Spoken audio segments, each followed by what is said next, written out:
অতি প্রয়োজনীয় সংস্কার শেষে চলতি বছরের ডিসেম্বর বা তার আগে ত্রয়োদশ সংসদ নির্বাচন চায় বিএনপি। সেজন্য দলের নেতাকর্মীদের প্রস্তুতি নিতে নির্দেশনাও দেওয়া হয়েছে। দলের পক্ষে যেসব বুদ্ধিজীবী ও নেতা-নেত্রী টিভি সহ বিভিন্ন গণমাধ্যমে কথা বলেন, তাদের নিয়ে এক বৈঠকে গুরুত্বপূর্ণ নির্দেশনা দিয়েছেন বিএনপির ভারপ্রাপ্ত চেয়ারম্যান তারেক রহমান। ভার্চুয়ালি যুক্ত হয়ে তিনি বলেন, দ্রুত নির্বাচন আয়োজনের জন্য সরকারকে চাপ প্রয়োগ অব্যাহত রাখতে হবে।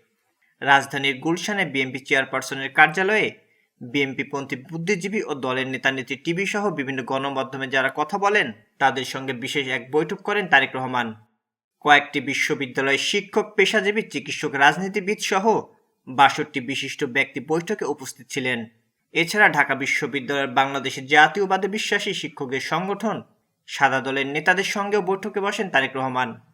বৈঠকে দেশের চলমান পরিস্থিতিতে কোন বিষয়ে গুরুত্ব দিয়ে কথা বলতে হবে সেসব নিয়ে বিস্তর আলোচনা হয়েছে।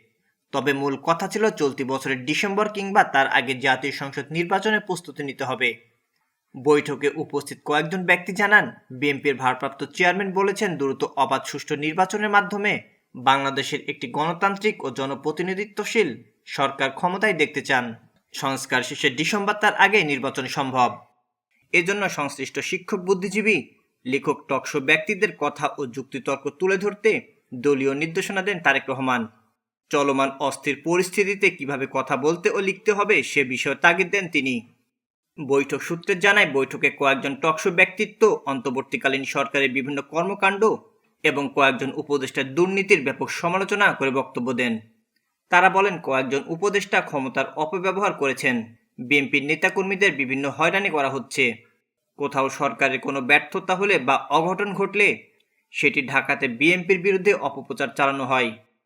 অন্তর্বর্তীকালীন সরকারের মাত্র ৯ মাসেই কয়েকজন উপদেষ্টা ও তাদের সুবিধাভোগীরা যেভাবে অর্থ সম্পদের অধিকারী হয়েছেন, তাতে বোঝা যায় আরও কিছুদিন ক্ষমতায় থাকলে দেশের কি অবস্থা হবে। ফলে এই সরকারের প্রতি সমর্থন থাকলেও সরকারকে অতি দ্রুত নির্বাচনমুখী হতে চাপ প্রয়োগ করতে হবে।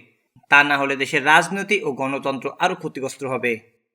বৈঠকে উপস্থিত কয়েকজনের কথা শুনে বিভিন্ন বিষয়ে দিক নির্দেশনা দেন তারেক রহমান। তিনি বলেন, সংস্কার শেষে ডিসেম্বর বা তার আগে নির্বাচন সম্ভব।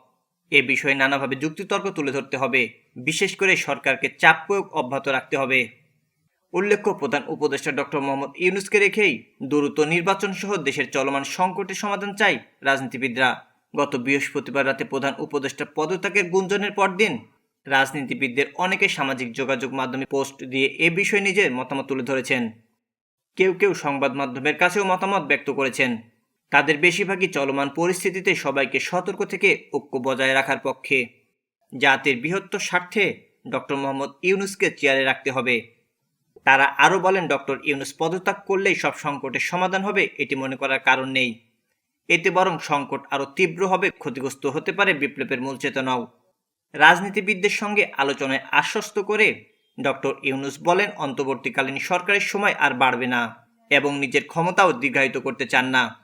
মূলত মিয়ানমারের রাখাইনে মানবিক করিডোর, চট্টগ্রাম বন্দরের একটি টার্মিনাল বিদেশি কোম্পানিকে দেওয়া, জাতীয় নির্বাচনের রোডম্যাপ না দেওয়া, বিএনপি নেতা ইশরাক হোসেনকে ঢাকা দক্ষিণের মেয়র পদে শপথ পড়ানো নিয়ে অচল অবস্থা, নারী সংস্কার কমিশন বাতিল সহ বেশ কিছু ইস্যু ঘিরে রাজনৈতিক দলগুলোর সঙ্গে অন্তর্বর্তী সরকারের দূরত্ব কমেই বাড়ছে।